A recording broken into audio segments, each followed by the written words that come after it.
and give a warm welcome to your host and moderator for today's session, Erik Jackson.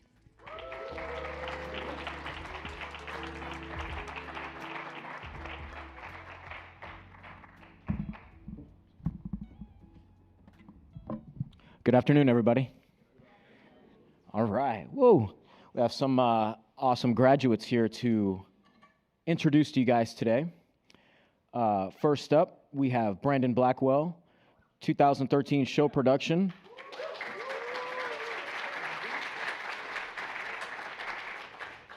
Brandon has mixed monitors for concerts and special events that include artists like Patti LaBelle, Chaka Khan, Usher, Pharrell, the Isley Brothers, among others. Brandon founded Blackwell Productions in 2014, and also, along with his wife, created a children's book called The Beat in My Head. Very cool. Thank you, Brandon. Absolutely. Next up, we have Brad Blackwood, Grammy Award winner for mastering. Working with Alison Krauss to Dolby Atmos mixes for Prince, Prince's Diamonds and Pearls. Thank you. Thanks, Brad, for being here. Next up, Justin Rathbun,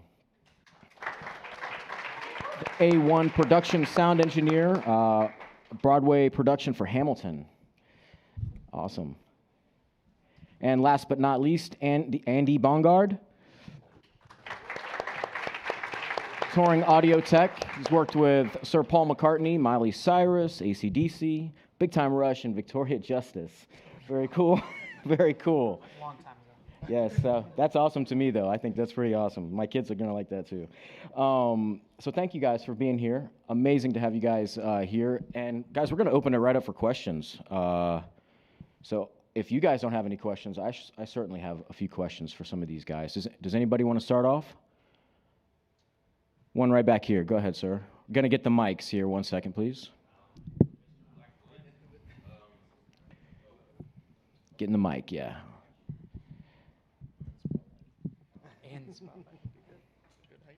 Okay. I just want to know, how is it like engineering for Prince? Well, it's interesting. Most of the work that we've done in the last couple of years, obviously, after he's passed. So it's like, you're not working directly with him. It's working with the estate, But getting to work on projects like Diamonds and Pearls and the live show, and, we're also working on a couple of new catalog releases that are coming out. It's incredible. I mean, this is one of the greatest musicians that's ever lived. And just having the opportunity to help create Atmos versions of his masters that are going to live on for future generations to listen to is just amazing. Cool. Thank you. Yes, go ahead. Yes, thank you. Take your time, no worries. Okay, so this is for the live guys. When you're mixing in front of house, how dialed in are you to trying to get the live mix to sound like the record? And does it depend on the artist? Who wants to go? You want to start?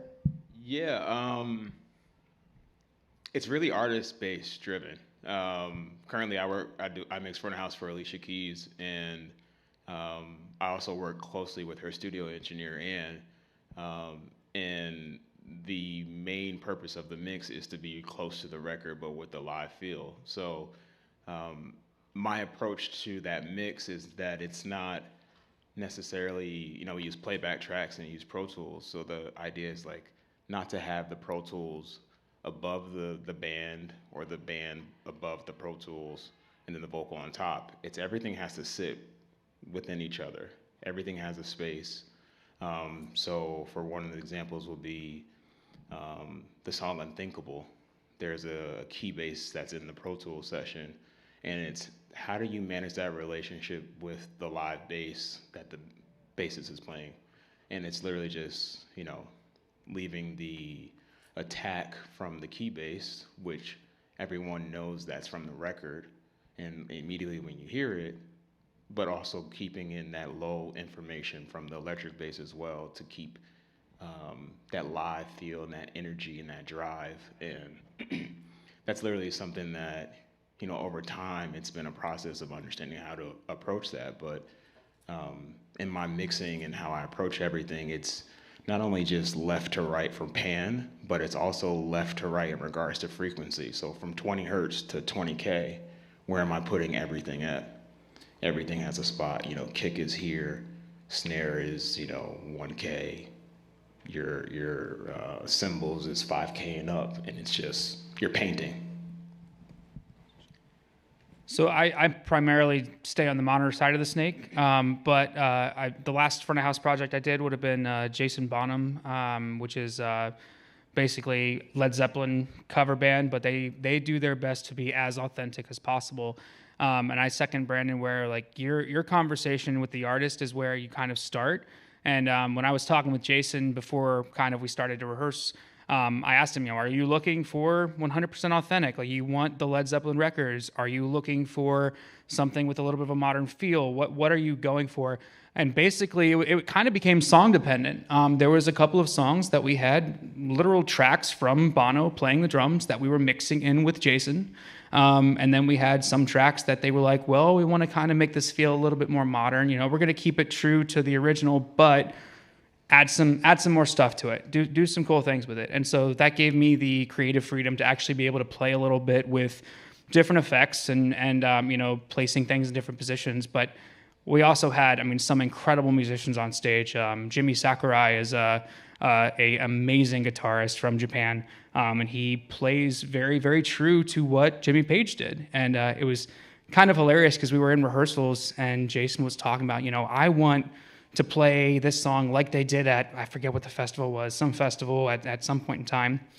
And they go through the song and Jimmy kind of makes a little flub in the middle of the solo. And we're like, what happened, dude? Like, you're like perfect all the time. He's like, no, that's how he played it. And we're like, no way. Like, sure enough, we pulled up a recording and that was exactly how Jimmy Page played that solo that day.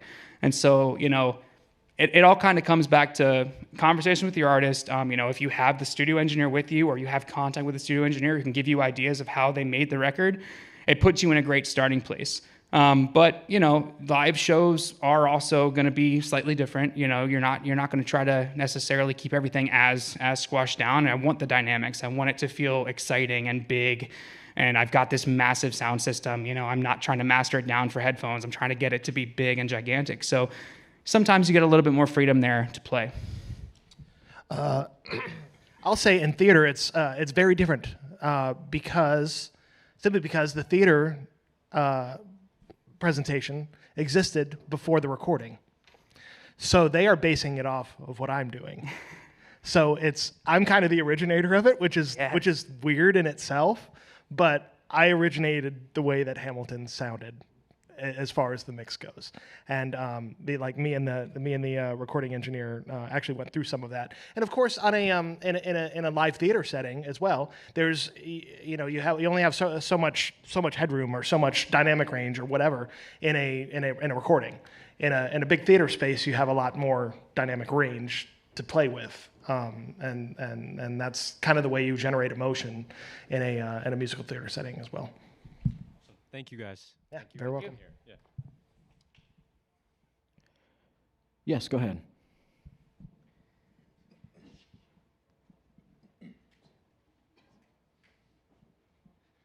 Hello, y'all. I'm Nico. My question was, what is a project that you could say highlights your ability to adapt to the situation at hand? Because I know live sound, tons of things can go wrong all the time, and I feel like being able to adapt is definitely a key. So you want stories? Yes, please. We got a lot of them. Who wants to go first?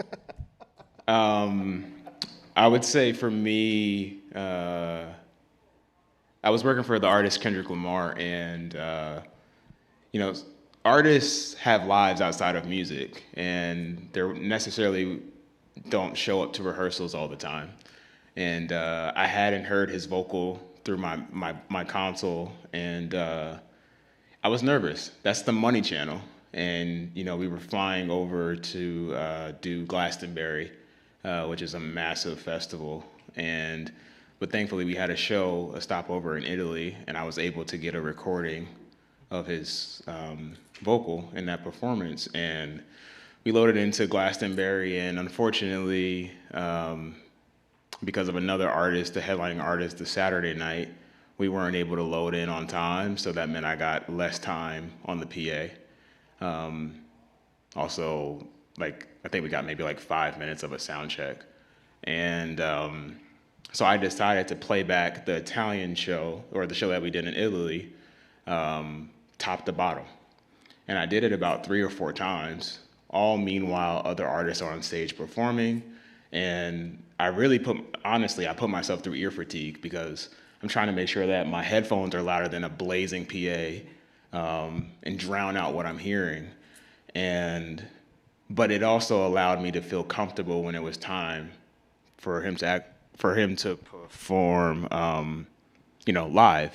And if I had not gone top to bottom all those times, there were some mistakes in there in my file structure and my snapshots that would have thrown me off, but I caught them just in time. And because of that work that I put into it, that for me was for a while a threshold of one of my favorite shows that I've ever mixed.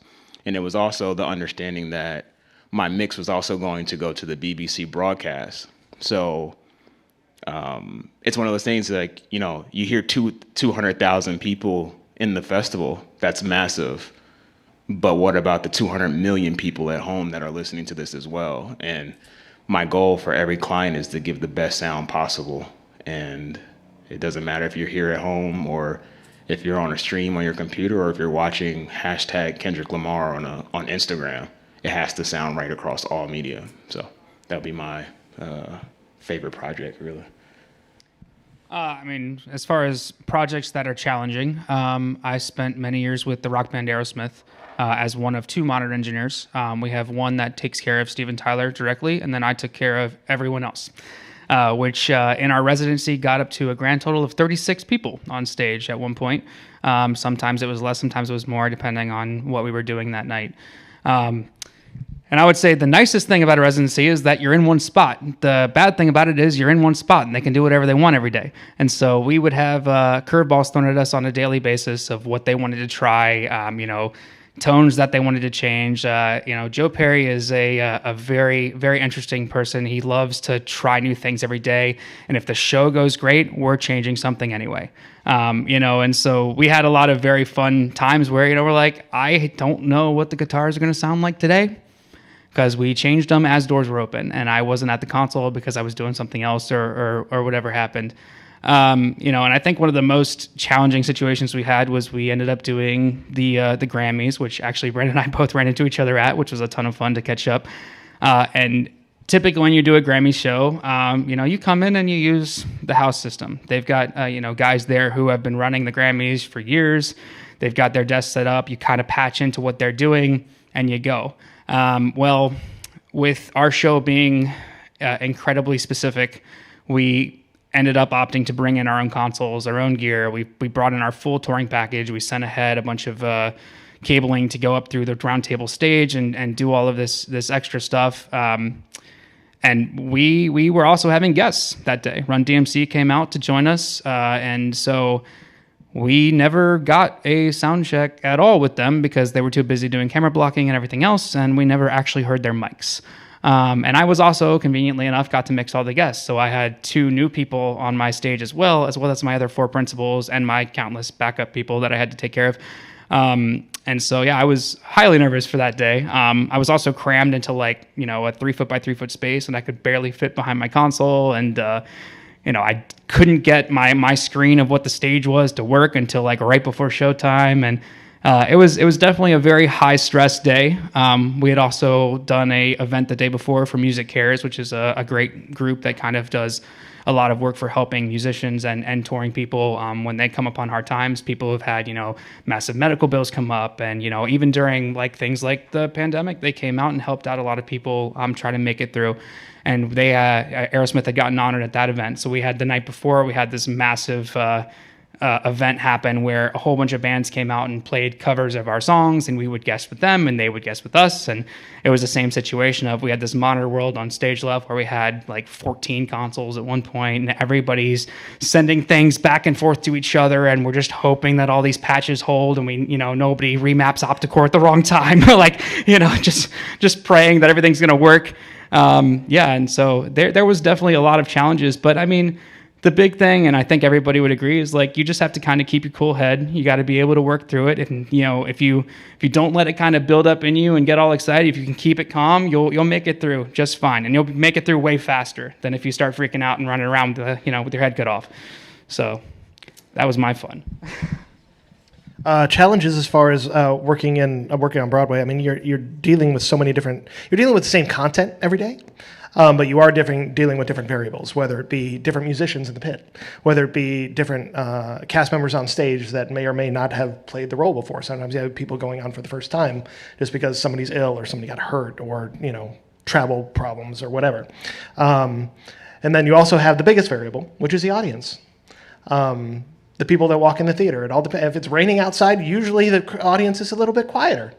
If it's nice and bright and sunny outside and it's actually hot, then people come in and they're like very happy to be there because it's cooler in the theater than it is outside. So like there's so many variables that happen, but the biggest one is the audience for every show, every single show, for including us, this one. Room. Thank y'all so much. Yeah, you're welcome. Who else? Yes? Oh, yeah, sorry. Thank you. Thank you. And ironically enough, when the audience comes into the room and changes the humidity and the temperature and everything else, it also changes everything. Yeah. The fleshy water bags change the reverb times really well. It's true. All right, forgive me. I'm trying to figure out how to phrase this properly, but so being in our shoes from, when you guys started and now being in your guys' individual senior positions, how important is keeping the love for what you do versus just having the talent straight out of the gate? Because I know that there are people that are not as specifically talented, but they love it. And those people are actually the people that people want to work with because they care and they love it. So I'm just wondering from both sides of the spectrum where you guys have not only been it, but probably dealt with it, a handful of times. How does that kind of just factor into everything, I guess? It's a general question, but. I was talking earlier with Ben, who's being inducted this year, and we both agreed that I think passion and luck / networking, but a lot of that's luck, have a lot more to do with it than any amount of talent. I mean, the reality is I don't think that I hear better than a dozen other guys that you've never heard of that master records for a living. I think I was just in the right place at the right time, took advantage of it. I love what I do. I'm still passionate about it, 3 decades later. And I think that the passion is, I think, more important than just about anything else, because that's what drives you to keep trying to be excellent in everything you do and driving that extra bit for your client to make sure you help them achieve their goals. So I would definitely say the passion is more important than just the skill set. The skill set comes with time. Sweet. Definitely agree with that. I mean, we talk all the time about being in the live side of like your personality, your hang factor, as we jokingly call it, is far more important than any amount of skill set. I've worked with so many people on tour who are incredibly talented at what they do, and they're very not fun to be around. And they don't tend to last very long, and they don't tend to come back with a lot of productions. And then I've worked with a lot of people who I look at and I go, I'm going to have to double check some of the stuff that you do, but I want you around because you're so much fun to hang out with. Because we're living on a bus with these people, 12 of us crammed in for months at a time. But I agree with you. Passion is the huge part of it. And like for me, it's always also just kind of preventing yourself from burning out. Because I mean, we've all talked about different moments. I mean, I had mine with Aerosmith, and ironically enough, it worked out perfectly for me because when I decided that I was done and I was going to leave the industry and everything was over was right when COVID hit. so then I had 2 years to be like, I need to go back and do that again because that was far more fun than sitting in this office or doing this other logistics job. So, taking care of your own mental health and your own mental sanity is also very important. Knowing when to walk away. I mean, Brandon's got tons of stories about that one. Know when to walk away from this camp. This is not good for me. This is toxic. I need to step away and recover what I enjoy to do. Is a good milestone that you need to figure out your own personal, where is that line? Yeah, I would definitely, agree with Andrew. You are in control over not just your career, but your entire life. There's so many outside factors that don't understand what you're passionate about, because it's not their passion. It's not for them to necessarily understand it. So, take control over your situation and just make sure that everything that you're doing is for the betterment of you. Like you said, all of the gigs that I've been on, I've never been fired from. I've always walked away when it was time for me to walk away. And it was something that in my spirit knew that, all right, it's time for the next part of my journey. And most of it was for my mental health. It was like, this is not a good situation for me. Yeah. Was there like a specific instance in each of those scenarios that you could kind of find like a common denominator with? Absolutely. I call them the red flags. So you'll start to see red flags, and you're referencing them versus the previous red flags, and you're like, all right, is this a red flag, or is this am I overreacting? Or is my imposter syndrome kicking in right now for no reason? So it's constantly referencing and keeping tabs of, is it me or is it the situation? Is it me? Can I handle it? Will this make me better? Do I feel like dealing with this? And once I start to weigh all those odds and they don't add up to a great outcome, I need to remove myself from the situation. And I've removed myself from situations that people, you work for so-and-so client and people think you're crazy for leaving them. How can you leave this client? You're making money, but, again, it's my passion. Money does not fuel me. It pays the bills, but I need to be doing something and I need to work for clients that sound is important. Unfortunately, in touring, sound is low on the list. Yeah, but it's also the most important element of a concert. Like, you can lose all these lights, you can lose this video screen, but as long as you can hear me, we can still have this presentation. So it's really finding the right people and projects that allow you to live out your passion, and then understanding, well, if there's a deviation in that, is it okay if I leave? Do I feel better when I leave? And it's worked out for me. And, honestly, like, people say, like, it's been found that if you stay with a job, the rate increase of your salary or whatever, you don't necessarily jump up as high by staying in the same position sometimes. So I would say for me, jumping to gig was like elevating my rate and my resume and my name and everything. So, yeah. Most of the situations I can't talk about with NDAs. Fair. But I can tell you that I stayed in positions for way longer than I should have because I was afraid to fail. That was in my head and it goes with the imposter syndrome and everything else. I'm a company guy. I work for Claire, so I've worked my way up through the company, and you get opportunities, and you're afraid that if you fail that position, you're not going to get another one. And so I stayed in a couple of clients way longer than I should have, just because I was afraid to leave. And so now I think with more experience and hindsight and seeing some of these great gigs that I see a lot of my friends on and go, I want to work on that one next time, helps you kind of draw that line for yourself of where the point is that those red flags are too much. Getting screamed at for hours is definitely no longer in something I want to do. It's just I'm past that. If we're gonna have a calm conversation, we're gonna work things out. I'd love to work with you. If you're gonna go off on a tantrum, then I'm gonna probably bow out. And that's what happened with a recent client. I got hired for a very large rate. And I got, retainer offers and all kinds of fun stuff. That was something that I really wanted. And I did one show and I said, this is not for me. I need to move on. I can't put myself in this position again, or it's going to drive me back into my burnout phase, and I'm enjoying what I do again. So, it's a personal line, but I think that with experience, you kind of figure out where that line is. And it's also scary to punt a client. Yeah. It's scary to walk away because you don't know how other people on the outside are going to perceive it. It's not just whether or not you got fired or whatever. It's going to be like, well, what happened? There people talk and all that kind of thing.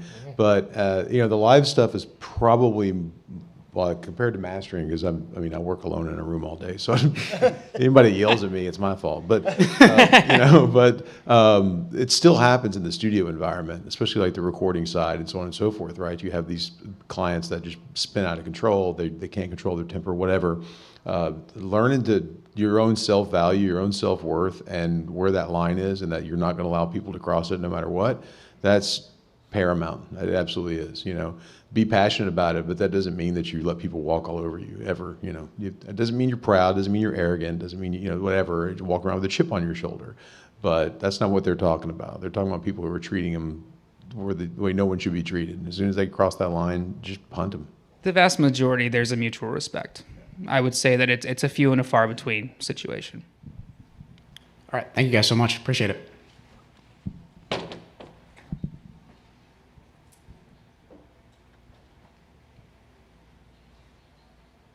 Hey guys, so a term that I heard, from Mr. Blackwell, and I'm sorry, I forgot your name. Andy, no worries. Andy, yeah, was imposter syndrome. And I feel like a lot of the times whenever that starts to flare up, you get a little bit of an ego to try to deflect and, inflate yourself a little bit. And looking at you all, with your accolades, you're so approachable and we can have these conversations and, you guys, we can just walk up to you guys and you're chill. How do you keep perspective and not get an ego? I'm super humble. Talking about clients and stuff is not I don't enjoy that part because it can be in my brain. I feel like it can come off as bragging, but it's really just naming my resume. Right. So for me, I really very much so I underplay everything. I've had some great shows, and I'll call my wife after, how'd the show go? And I'm like, it was all right. It was a show. It happened. And it's best show today here. Yeah, and then she's like, well, what else happened? I'm like, well, my boss's husband said it was an amazing show and it sounded great. And she's like, well, why didn't you lead with that? And I'm like, well, it's a show. I'm here to do my thing, and he thought it was great, but maybe there were some improvements that I thought I could have had to the mix. And what keeps me in that is just making sure that I just stay even kill. Because the day that you get that ego is when you have a bad show. Mm-hmm. And as a front of house engineer, I feel like you're only as good as your last show. So it's constantly striving to be the best, but staying humble and staying quiet so that you're not causing enough attention. In our industry, it's you don't get any praise for anything good that you do, but as soon as you do something bad, it's you're noticed. And I just try to stay out the way. Under the radar. Yeah, exactly. Is the name of the game. Yeah. That's why I do my best to, the second that my name is known, it's probably because I made a mistake. I pride myself in the fact that half of my artists didn't know my name for the first half of the tour. They just said, oh, hey, can I get this? And I go, got you, done. I do the same thing. My artist credit list is I don't even remember half of it. People go, well, who did you work for? I don't know, these people that I did 3 weeks with this guy. It becomes, it kind of fades to the background because in my opinion, you're only as good as your last tour, your last show, whatever you did last. If your last show went well, you're doing pretty good, and I feel the best piece of advice I got leaving here was from Sue, and it was basically to shut up. Because I definitely had a big head when I was a student. No doubt about it. And then I spent many years with, I actually, the tour that really did it was with AC, because AC/DC had a crew of people who all were incredibly overqualified for their positions. We had lighting crew chiefs, for 20 years of experience, who were basic dimmer techs. Same thing with audio positions. We had people who had come back and taken demotions to come back and do the tour because of the family atmosphere of that tour and because it was a ton of fun and it was, a big, awesome rock show and everybody wanted to do it. I was one of 3 people on the entire crew who was under 40. And so I learned very quickly that my opinions don't matter. And I mattered far more for me to listen and learn and talk to the other people who were on the tour and ask them how to do things and try to gain more experience by learning from them than to talk about the, tiny amphitheater show I did last week, And it's kind of the same piece of advice I give I get a lot of kind of like newer people in the company come out on tour with me as my PA techs, and I tell them the same thing of like, everything that you knew before today, we're gonna put to the side. We're gonna learn how to do it for arenas now. Like you worked in this club, you worked in this theater, you did this in school, and that's great. Learn from that experience. Now we're gonna learn how to do it in the big room. And then, once you've done it for long enough, you just kind of realize like it doesn't really matter what I did last year or what I did 3 years ago. At least not to me. I care more about how this tour is going and how we can move forward and make it the best show we can. Be as efficient as possible, get our stuff in and out so that we can go to the bus and take a nice long nap in the middle of the afternoon as opposed to sitting there working all day. Yeah. What Brandon said resonated totally, and that was that, I hate talking about my credits. When people ask, and so, my wife and I used to joke around that, when we met new people, that I would tell them that I worked in waste management. Because that way, like, no one will ask, like, well, what is that like? Who wants to hear about that? Because as soon as you go, like, hey, I work in the recording industry, well, who have you worked with? Anybody I know? And it's like you said, I can list off a bunch of them, and it feels like I'm bragging, Yeah, sorry for geeking about Dave Matthews the other day. It's all right. It's all right. But, the reality is, yeah, it's like, I don't like talking about it because I'm just doing a job, and I just like what I do. I love it. I love making records, but it's not a big deal. And I know people geek out about artists and all that kind of stuff, but like him, I don't like talking about it when I'm out, meeting people and stuff like that. So waste management. And, of course you can see here, like I use it as an icebreaker, hopefully, and that's about it. If people want to talk a little bit about the show with me, I'm down with it. But if we want to go into intricacies, that's what I do. 8 shows a week, 365 days a year. So, yeah. Yeah. Thank you, guys.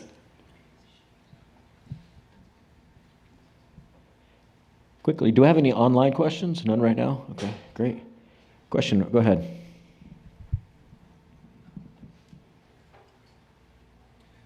So more of like a studio question, and this kind of goes off like ego and balance between work and passion and whatnot. I know myself and a lot of engineers I go to class with nowadays, like we all make beats and write songs as well as be an engineer, and your job is to be an engineer, And when you're getting your start in the industry, how do you get out those skills that you think you have, or that talent or whatnot with an artist when your job is just to be an intern or an engineer in the room? When your job is to be an intern, you're the best intern you could be, and that's it. Yeah. Or if you're engineering, you're just the best engineer, and that's it. I mean, that's really, they may feel differently, but when you're hired to do a task, you stick to that, you do it the best you can, you stay a step ahead of them all the way, and then if something opens up, great. But you're not there to be an artist, you're there to be an engineer, or you're there to be an intern. So you handle that and do it with passion, do it the best you can, and if it's going to work out, it'll work out. Yeah, that makes sense. Thank you. Yeah, I mean, we do the same thing on the live side. If I'm hired to tech, I'm hired to tech.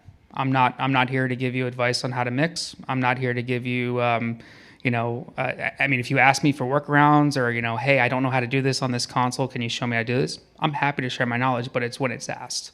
I don't typically volunteer any of my opinions on things unless I'm asked for them, because that's not what I was brought on for. And those guys have, some of these times these people have been working with this artist for 20 years and I had no idea, So, it's also knowing the room. But I would say that, you kind of stay in your lane as best as possible, especially when you start. And what happens is when you do that well, and then they kind of find out other things, then you start getting asked for your opinions on things, especially as projects progress. Maybe they'll be like, hey, we were talking the other day, out when we were doing whatever, and like you were saying this thing, can you show me how you do that? And that's when those opportunities present themselves. Awesome. Thank you, guys. Yeah. Anyone else? Yes, in the back. Sorry.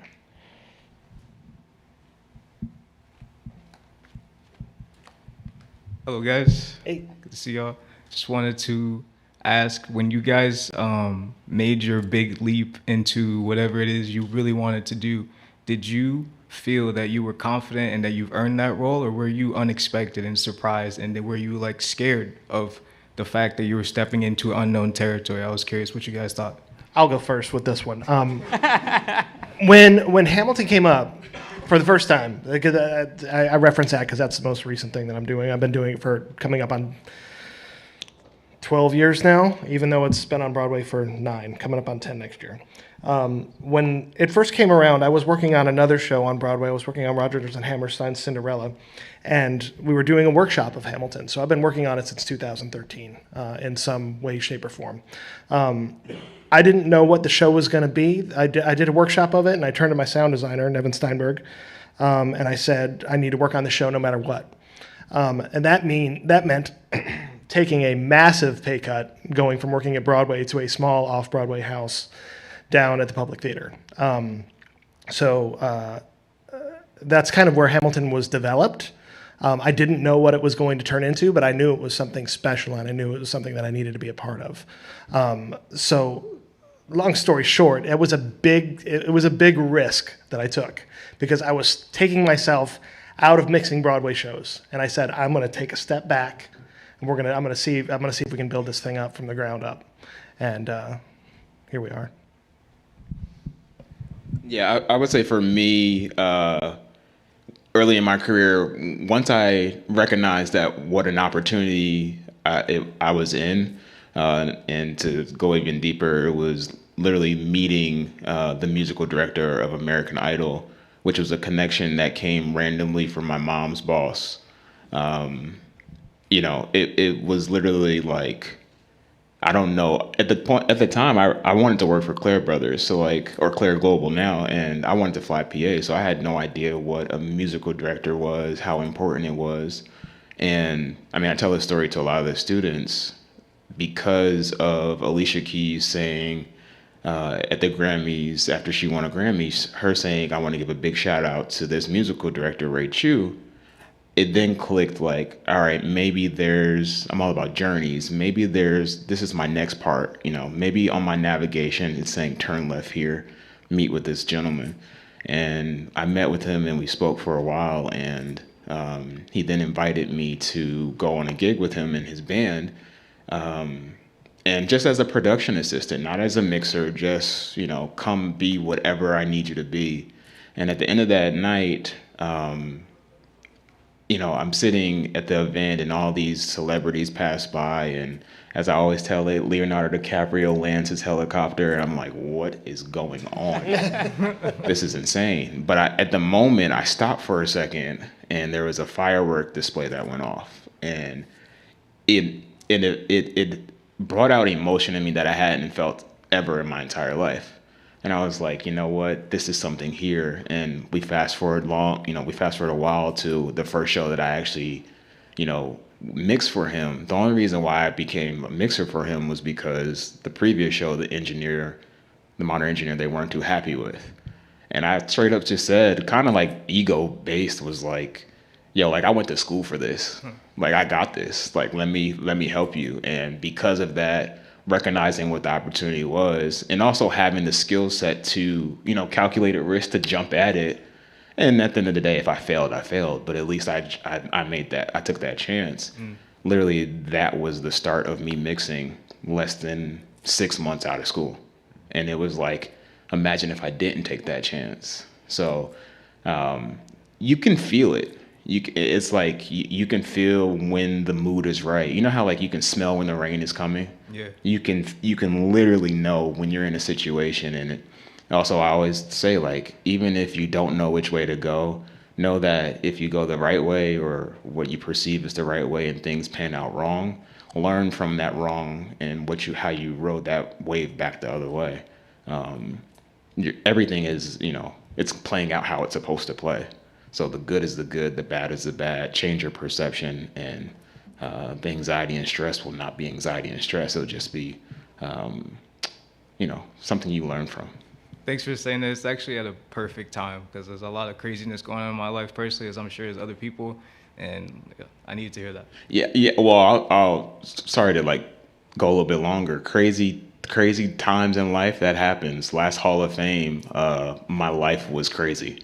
Now, you didn't see it on screen. No one really knew this, but I was dealing with a stressful gig, or a gig that I was new to, and was dealing with some issues and trying to navigate it. I also was dealing with some slandering of my name in the industry based off of stuff that wasn't real. But you know, Kaio, I think we connected last year, and I don't think anyone knew I was going through that. So, you know, my piece of advice is to always carry what you're going through with grace, because everyone is going through life. Life, like I say with my wife, life be lifing, like for real, like for real. And that's for everyone, you know. And I like to say the density of what I'm going through may not necessarily be the density of what somebody else is going through, but how it's affecting you, you know, it's personal to you. And, you know, just take it one day at a time, and don't be afraid to talk to people. You know, we talk all the time, or a bit. So yeah, don't be afraid to reach out to those who can help you. Appreciate you.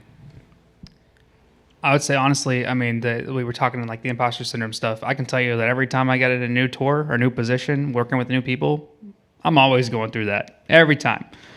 You know, I don't show it. I try to keep the calm and collected, and everything's going to be good face. But I'm always going through it of like, you know, what happens if he's not happy with how I did that PA, or what happens if I pull up the wrong fader, you know, and I'm always going through that every single time. And I mean, eventually you kind of have to just, you know, you have to trust that you know what you're doing. You got in this position for a reason. You've been working towards this your entire career, and you're going to pull it off. And, you know, inevitably, I mean, oftentimes rehearsals are the most stressful part for me, because I'm sitting there going, man, I don't know if this is going to translate, if this is going to work, like how this is going to happen. There's mix changes happening left and right. There's, you know, music directors coming in and listening and telling them that you want something different, or, you know, I like this, but I don't like this part. And you're going through so many constant revisions. And I'm sure it's the same for you guys. And you know, the revision process always gets really stressful. But then that opening night, everything falls into place. And, you know, you can finally kind of breathe that fresh air. And then at that point, at least for the rest of the tour, it's usually coasting. Like, you know, you roll through it. But yeah, we all go through it, and it's just kind of making sure that you can keep that calm and collected, you know, front, even though there's all that turmoil going on inside. Right. Don't let anybody see it, and you know, you'll be able to get through it. Thank you for saying that. I mean, you know, speaking of imposter syndrome, that is something that just all of us deal with now and then. You know, I look around and I'm like, oh, this guy, he's killing it. You know, this over there, he's killing it. Hey, you know, I'm just doing this and I'm just doing that. That happens all the time. I still get nervous every time I send out masters. You know, when I'm not here, it's like every day I'm sending out masters. And when I get that first email reply, like I scan the subject line just to see what does it look like? Is it going to be good? You know, really? And they open it up and they love it. It's like, yes, you know, it's a win every time. I don't care if it's most of the time it's people you've never even heard of, you know, but you got to just jump in and go for it. Like so in 2.5 years ago, this engineer buddy of mine, Chris James, who's this unbelievable engineer out in Los Angeles, was mixing Atmos. And he calls me up, and he and I had been talking about me starting to master Atmos projects. And he calls me up and he's like, hey man, you know, are you set and ready to go? And I just like, sure, of course, I can go anytime you want to. I was not even remotely ready to go. But I mean, I wasn't going to turn down the work, right? And so he's like, well, I'm going to send something over next week. And it was the first Atmos project I ever worked on with no experience whatsoever was Fleetwood Mac Rumors. And it's, you know, it's pretty good. It turned out nice and all that kind of stuff. But I mean, it was it was just like, it was tough. I mean, talk about nerve wracking, you know, and I don't care if I've been doing this for 3 decades. That was still like, it's something new, but you just dive in. I mean, who's going to do it better? You called me for a second. You said, even nowadays when you send masters, you're still nervous, despite all the experiences. Absolutely. I mean, it's what I do is subjective, you know? It's not like an objective thing where somebody needs a tire mounted and balanced properly and you can tell right away if it's right or not. They perceive it differently than I perceive it, and they don't like it, and they don't like my work, then it causes some doubt. Like maybe I'm losing it. Maybe I'm not hearing right anymore. I don't know. I mean, that's just part of it. And the sooner you get to the point and realize that that's just part of being human, that you're going to have that self-doubt and you just need to keep striving forward, you'll be all right. I mean, you just got to keep pushing forward. You let that crippling doubt and that stuff creep in, those negative thoughts creep in, that's where you start messing up. But you just got to stay positive, you know. Thank you. People hire you because they like what you do. Appreciate you guys. Thank you. Thanks. Anybody else? Any online questions? Yeah, we have some online questions. Great. Do we have a mic for online questions? I think they're getting one for you. 1 sec.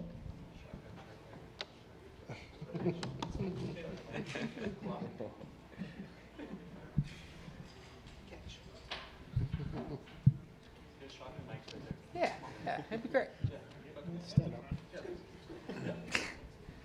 All right. Yeah? Yeah. Okay, good.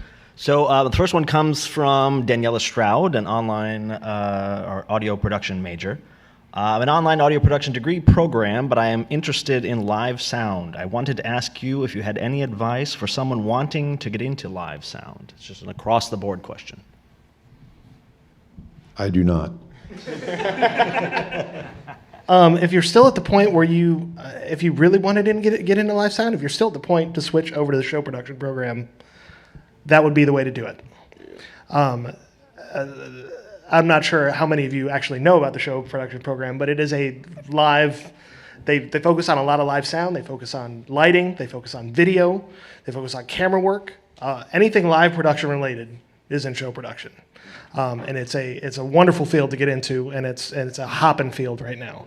So if live sound or live event production is something you want to do, look into the show production department. That's my sales pitch for the day. So I mean, there's a couple of routes, I would say, and one that is very, very common is going into working for vendors. Claire Brothers is a audio vendor.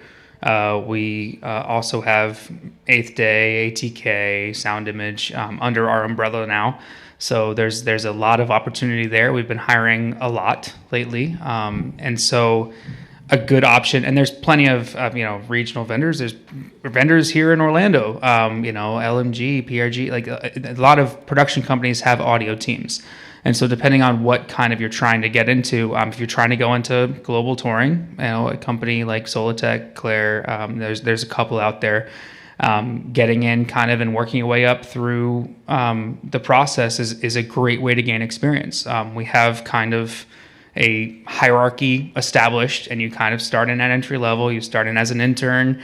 It's actually a really shorter program now than it used to be. It used to be like 8 months, I think, when I started. Now it's down to like 6 to 8 weeks. But you kind of go through our training. You go through kind of our proprietary technology stuff that we do. And then you get out there on the road, and you get on a tour with me. And you get to fly some PA, and I get to teach you some stuff. And hopefully you learn. And then you go on to the next one, and you get to work with somebody else. And hopefully they teach you some stuff. And my whole process up through the company was I always tried to learn one thing new from every single person I worked for and with. And, regardless of what position they were in, I tried to pick their brains. I would go and, hang out with the monitor tech and try to learn how to do his job. And then when I got my opportunity to be one, I tried to do the best version of monitor teching that I could do, and, made plenty of mistakes, learned from them, moved on, and, worked my way up to being an SE crew chief, where basically I'm now responsible for everything that happens tour audio-wise, minus kind of the mixing, but like I'm still the point contact for production for anything audio related. And, that is kind of the way that I went about getting into live audio was kind of the vendor company route. I think another good way, and it kind of gets overlooked, is House of Worship. Me finding sound and understanding what an engineer was at a concert, and then going to church like a couple Sundays later and seeing a sound engineer there was like, oh wow, I can actually bridge this gap between House of Worship and a career. And I think, House of Worship isn't as stressful necessarily as maybe a touring situation. Not to say that doesn't have its stresses, because there are different personalities and all that type of stuff that applies there as well. But I feel like it can be a great opportunity to get into audio. And, churches and places of worship are getting better and better gear than it was back in the day. Like I learned on an analog PV console, 16 channels. Me too. Yeah, right. And then Crest, close enough. Crest. And then we upgraded to a Midas Verona. And, but nowadays churches are able to go buy an X32 or a digital console and, even though like the X32 was kind of disruptive for our like the world, like people had such a bad rap for it, it's actually not a bad sounding console. You just got to figure out gain structure and all that to, and again, how to, you know, EQ and stuff. But even with that, there's so many YouTube videos online, literally X32, how to do whatever. And you can literally learn through your church. Meanwhile, giving them, you know, if that's your faith, giving back to what you believe in, and also making the sound of the church better. So definitely look at House of Worship. It's definitely a hopping market. And it's also something that like really made it through the pandemic, like especially in live events. Like concerts were done immediately. Any meeting in person, we weren't meeting with anyone. So like my career was gone March 13th of 2020, immediately done for 2 years. But churches were still streaming. Churches were still, you know, really just streaming at that point was the big thing. And you could still learn at that regard too through a stream. So we did the same thing. We built the whole broadcast room as, you know, and then you get to have the fun part about designing a system too. And, you know, and they run the full gamut. I mean, there's some churches that are still on Mackies. There's some churches that have SD7 Quantums. I mean, you know, there are every possibility of technical level, and a lot of them are often looking at doing big upgrades at different times. You know, that was one of my jobs during the pandemic. Was I became a tech director for a local church in the area, and I worked there for over a year. And I was the only person on staff as a technical person. Everyone else that I had was volunteer. And so, you know, I got to train people in different positions, work our way up. I had to program lighting, audio, video. What was the teleprompter stuff? We had a couple different programs that we bounced between. But, you know, and so I had to then also rely on my show production background to trying to figure out all the other stuff that I haven't done in 10 years. So it is a great place to get started. And, you know, you can volunteer anytime. And then there's a lot of paid positions as well. You know, just to bounce off something that Brandon brought up, you know, you can learn a lot on YouTube and these other videos and things like that. But I do want to caution you, because at least in the studio world, there are a lot of dudes out there that have all kinds of YouTube channels and videos, and they have entire websites about this, that, and the other. And if you can't name the favorite record that they worked on, you don't need to listen to them. I'm just going to say that, all right? I'm just telling you, there's a lot of guys out there that have this huge following, and they're considered experts of this and that and the other, and you can't name a record they've ever cut. They're just a great online personality. So keep that in mind. There's some bad advice, too, in the live side. Just listen Watch to the work. Watch a couple videos. Yeah, listen to the work, and then decide if you're going to listen to them or not. Right. Cool. Any other online questions? Oh, we have plenty. Great. There we go. We'll jump to, if this is from Elijah, recording arts student. If you could start your career over, what is the first step you would take based on the knowledge you have today?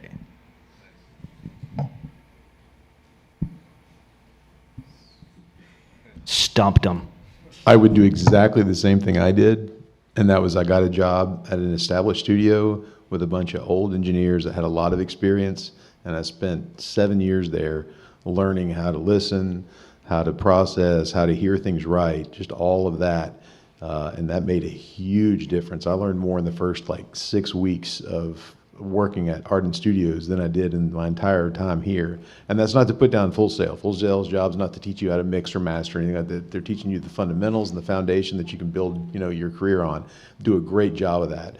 But you just try to go out on your own, and you don't understand all the little details and stuff because you haven't been taught how to listen or how to, you know, gain stage or how to do this or that. That's invaluable. I would do exactly the same thing I did. It's funny you say that, because I think back on my career, and I don't think I would change anything either, which is weird because I don't think there's any conventional path to mixing Broadway shows. Everybody's got a different path to get to where they are, regardless of where you are in the industry. But you know, I started off on cruise ships. I never thought I wanted to go into rock and roll. I had no idea that Broadway was really even going to be a thing for me. And no, I don't think I'd change anything.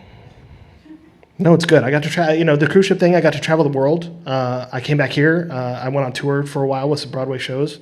Got to tour the United States. I got to travel. I got to do all kinds of stuff, and finally ended up where I think I belong. So I think I'm good. same. Everything that I went through, I would definitely keep the same exact thing. But if we take this Brandon, iteration of me and go back then, I would love to change my perspective on anxiety and stress. And right. But yes, that I will say that my anxiety and stress has made me who I am today. But if I can go back then and understand that, like, life is just life. Like, every decision is not life or death, and I don't have to worry about every single thing, or judging what someone else is doing. How are they progressing further than me?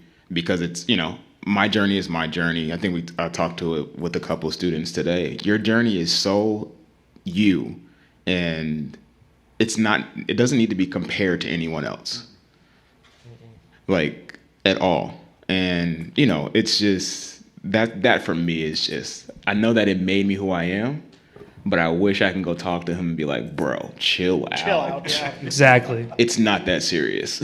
and I have to still talk to myself now. You know what I mean? Yeah. Like, because you still dabble back into that feeling sometimes. So. Yeah, I mean, I the way that I came up in the industry, I loved every minute of it. I mean, I would definitely tell my earlier self to chill out a little bit more, and we're not doing brain surgery. Everything's going to be okay. Just have fun. I mean, and maybe I wouldn't have been so high strung for the first couple of years, and now I'm far more calm. And I wish that this version of me was the one that started. But going through a lot of very stressful tours is why some of the ones that I'm doing now seem so easy. So you never. Everything is the hardest thing you've ever done until you do something harder. And and then all of a sudden you step back and like, well, this is so much easier. Like, 10 years ago, that would have been the hardest thing I've ever done. Yeah. So that would probably be the only thing, is if I could talk to myself about about that part, that would be cool. But no, I love the way that I came up in the industry, and it's been a great run, and here's to many more years. For me, I always think about it. I was like, before Hamilton, anyways, I used to always say to myself before the show, I'd be like, I've screwed up bigger shows than this one. So in different terminology. Very cool. We have time for one more question here. Oh, we have two more questions, but maybe we can squeeze them in.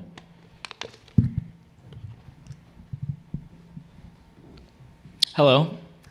A question back, you guys talked about improving technology and how that changed how you approached your jobs.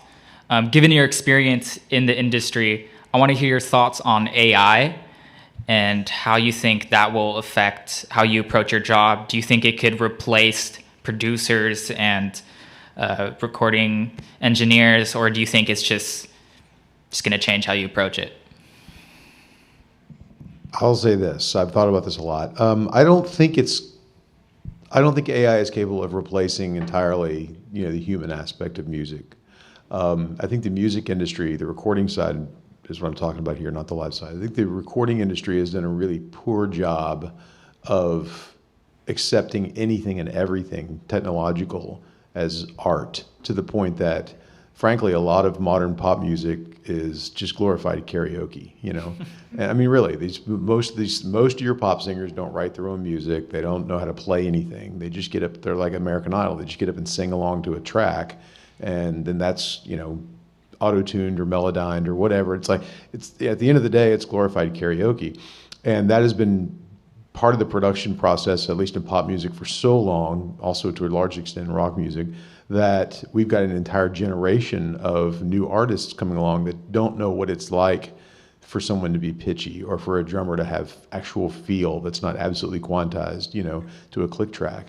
So in a lot of ways, the recording industry, by just openly accepting and thinking everything's okay with accepting technological advances without judging whether or not artistically it's valuable, have put themselves, at least the recording industry has put itself in a place where it might be fairly easily replaceable by AI, generating AI music that people think is just as good as this pop star, because in many ways it probably will be just as good as that pop star. All right.